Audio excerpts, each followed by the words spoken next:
Just recently planted some Eugenia hedges over on this side. And then in this corner, we've got our lime tree and also gonna put some carpeting plant all around it. And then on this side, first gotta tamp the soil down a bit, and we don't have a tamper, so just gonna jump on it or hop on it, step on it.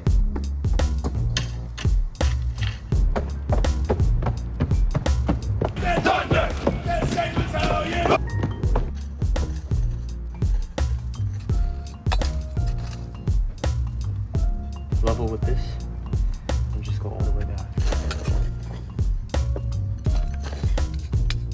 Oh, damn, almost a perfect fit. So we had leftover paving stones from this whole paving job that was done, and they gave us the rest of one that were unused, so we're using that. Separate the carpeting from the pebbles. Now we put weed barrier fabric. We've also got stakes.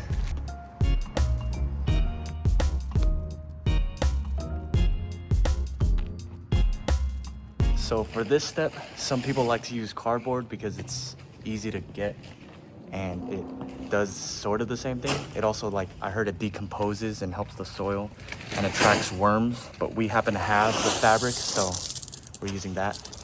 And now we're filling it with river pebbles, about 2 inches.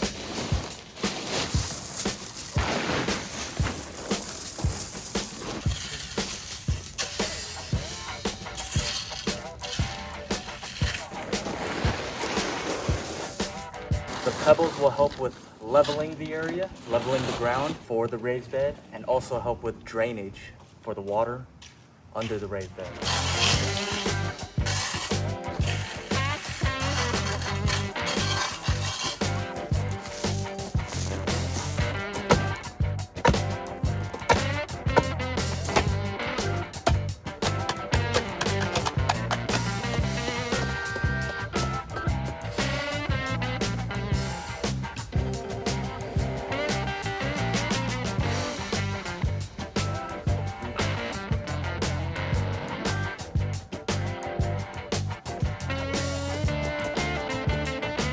Now that the area is prepped, it's time to build the frame. So I picked up these 8-inch by 8-foot tongue and groove boards, which I'm gonna cut down to 5-foot and 3-foot pieces.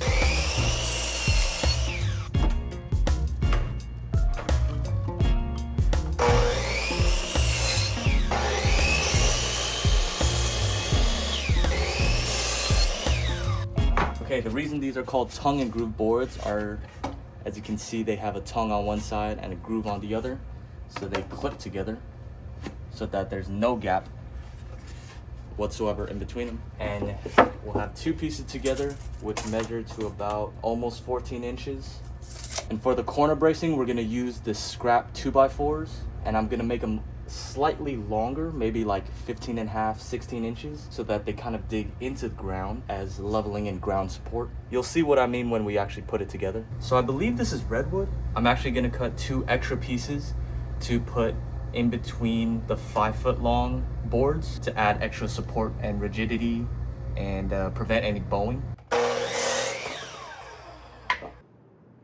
So I forgot to film gluing these pieces together, but essentially I just used some wood glue inside the channels and attached them. And because this wood is gonna be in direct contact with the soil, the moisture will degrade the wood over time. We're gonna paint them using this liquid rubber Flex Seal in white. And essentially this is gonna completely weatherproof it. It also happens to be safe for soil and plants.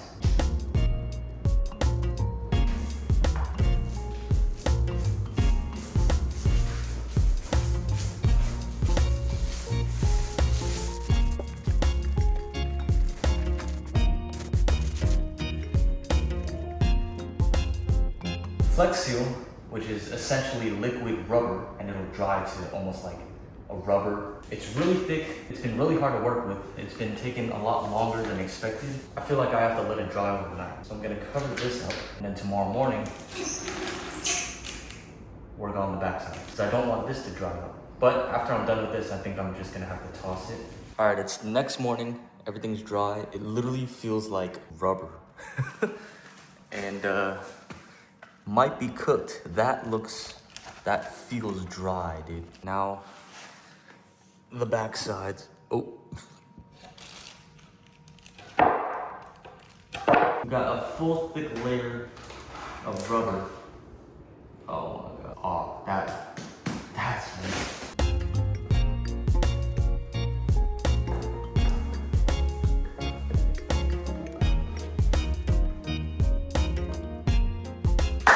Time to build a box.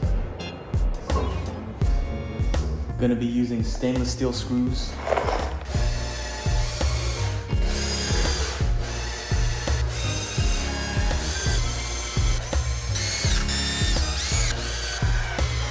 So you can see, this is the top and this is the bottom. So this is gonna stick into the pebble, keep this whole thing in place.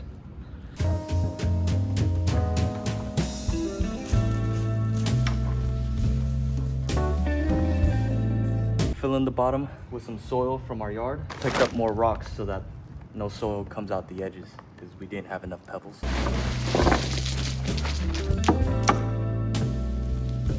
Also for this step, a lot of people like to put logs, branches, dead leaves and stuff just to fill the first like third or half with stuff that isn't expensive, like the raised bed soil. But I think with the rocks, a bit of soil from the yard and the bags that we already have, we should be able to fill it without having to use any of that stuff.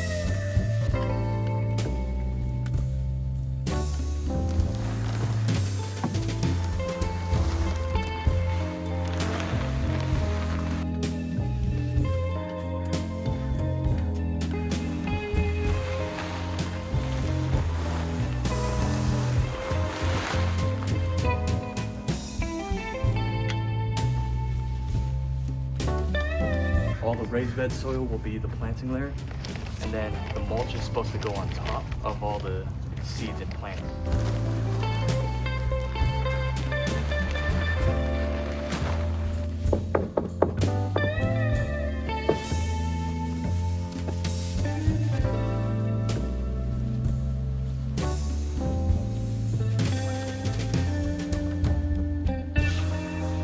And that sums up the setup of our backyard raised bed. Stay tuned for the planning of the new tenants that'll be occupying this whole box. Yeah.